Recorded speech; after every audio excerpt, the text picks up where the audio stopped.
Is there a way? I mean, say the business, they get online, they get on, they create a G plus page, they do a fair amount of work. Is there any way to quantify to them what sort of response they might get? I mean, I realize it's going to vary from business to business. So say they're 3 months in, 6 months in, they put a fair amount of effort in. What can they reasonably expect from that kind of effort? What's your sense of that? Are you asking about a local business or a brand business? Let's say it's not a local business, but it's not a large, multinational either. It's a mid-sized business with a national presence. They work at it for 3 to 6 months. Where might they be in that first half year? Well, if they build their followers and they engage, Google changed the ranking algorithm to search plus your world. The Google serves you more relevant results. If they use their keywords correctly, they serve content that people want to interact with and share, they can start seeing themselves showing up on search when people are looking for their keywords. Google also ranks posts within Google Plus higher on search based on the interaction and your own personal rank. So you should be able to see good visibility, organic visibility in search, but also building your followers and the connections, you will get the feeling like it's not going to be just data and analytics, right? You'll have people interacting with you, and that, I think, is worth a lot more than just mentions, or being found on search. What does it mean to use your keywords effectively? I mean, is that in your profile you made or in your posts? How do you do that? So the same way Mike was saying that Google treats you like a regular web page, the same way that you will format your blog post. You put your keywords in the title, you'll bold them, use them in the paragraphs. Don't stuff them, but serve real content. Mm-hmm. Linking back to people, mentioning them, bringing their eyes to your own post will actually get you more visibility and more interaction. Mike, any way to quantify possible results after, say, 3 to 6 months of work? Where might a company be? Well, if you're starting now in 3 to 6 months, it's an almost certainty that Google Analytics will be thoroughly integrated and applied to Google Plus pages. So this is Google we're talking about, and they're on a incredibly aggressive integration schedule to integrate everything into Google Plus that makes sense.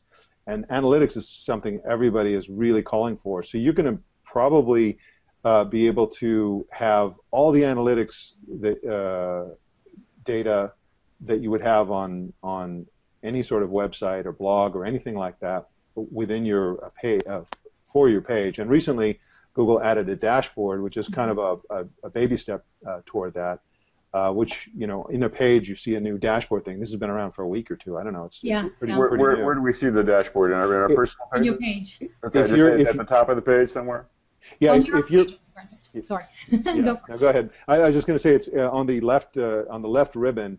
The first time you turn it on, it'll be front and center. But then after that, you come back to your page, it'll be on the ribbon. If you're logged in as an individual user, you won't see it. But when you flip it over to managing your page, you'll see it along there, along with everything else on the left. It's funny, actually. I just saw today that Twitter has released their analytics. Maybe that's in response, sort of a quick response to G Plus releasing theirs. Who knows? They're trying to play catch up there. Yeah, it's really the interesting thing that I think everybody needs to understand is that, again, a Google Plus post is a page on the internet.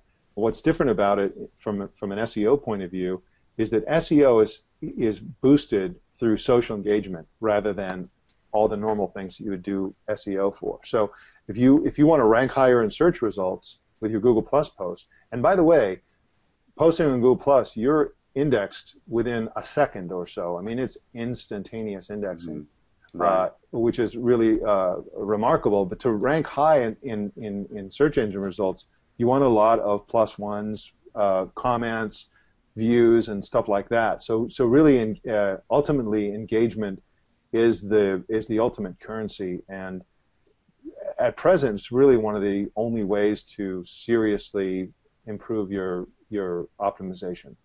And actually, the pages will show you, right, Mike? It will show you exactly which one of your posts is most shared, which one gets the most engagement. So if you are a business and you're looking at your dashboard, you can tell what your audience likes, and if you keep serving them the same content, the same quality of content, you'll know if they want text, if they want audio, if they want video. It really breaks it down for you, so it takes the guesswork out of it, and it tells you how to engage with your audience. Is it telling like time on page, time on a post, that kind of thing? No, it does. Go ahead. Go ahead, Mike. No, it doesn't show you that kind of stuff right now. Yeah. But again, I think that we're going to just see, Google is building a fundamental platform that's going to be, they're going to be adding all this stuff, and building up a page to the point where you really need to be concerned about those things. This is a marathon, so this isn't going to happen in a week or 2 weeks or a couple of months. This is you want to build this thing up over time, over the months, and by the time that you really get some serious engagement, the tools just, Google's announcing new features in Google Plus every other day or so. I mean, it's really, they're real on a rapid clip. But I want to say one other thing about SEO and engagement. It's a curious thing that that Google Plus is a very, very international service. I think something like, I'm making these numbers up, so don't quote me, but it's something like only 20% of Google Plus are, U.S. users. Okay. It's very, very international, and unlike other social networks like Twitter and Facebook, you find yourself interacting with people internationally more than you would on other social networks. I mean, personally, on Facebook, almost everybody I interact with is an American, basically. Right. On Google Plus, it's a minority. So how this affects you as a business, even if you're a local business, even if you have just a store in some town, and you think, well, what do I care what people in Pakistan or Paris think of my post? It matters if you want to get to the What's Hot list. Now, the What's Hot list is it's kind of like your engagement, kind of a common fuzzy logic voodoo in the background that you can't really have direct access to, but it's a combination of engagement, how different your stuff is, who's engaging, how much they're engaging. Will get you on this What's Hot list, and this is it's slightly customized for each user, but for the most part, you can get a million eyeballs if you get on the What's Hot list, or 2 million, or 3 million, or 10 million. Who knows? It's huge. Where do you see the What's Hot list? Well, it's again on the left ribbon. When you're there, you can look at Home, which is one option, and then on a mobile device within the Home, you would select Circles, so you can see your family circle, whatever it is. Mm-hmm. And then you can select What's Hot.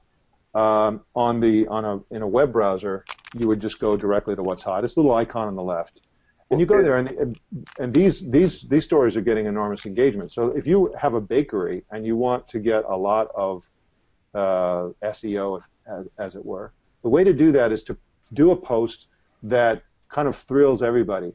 A really beautiful picture of a cupcake or something like that. And a nice comment with a link to your store or whatever. That can go, something like that can go to the What's Hot list, because food and beautiful pictures have universal international appeal. People don't necessarily even need to speak English. Now, you want to reach the English-speaking people, the people in your city or town, or people might come to your town. But to get those eyeballs, you want to thrill the world. And that'll get you on the What's Hot list, and then you get huge engagement, and then you rank high in the search engines, and money comes raining down from the heavens. Is it possible to sort of reverse engineer the What's Hot list in the same way that Twitter shows what's trending? So many people jump on board when they see that Justin Bieber, God help us, is trending. They suddenly start posting about Justin Bieber to get a lot of followers. I mean, do you see, you see bakery is hot right there, so suddenly you can start posting about bakery? Well, I mean, you really, I suspect that Google has some very sophisticated algorithms, and I suspect that they're trying to have variety on the What's Hot list. So that if there's something trending heavily on the What's Hot list already, you probably have a disadvantage if you're posting on the same topic. Yeah. The real key is to post really good stuff. There's just no way around the fact that you want to post really good content. You want great pictures, snappy prose, all the things that... it's timeless.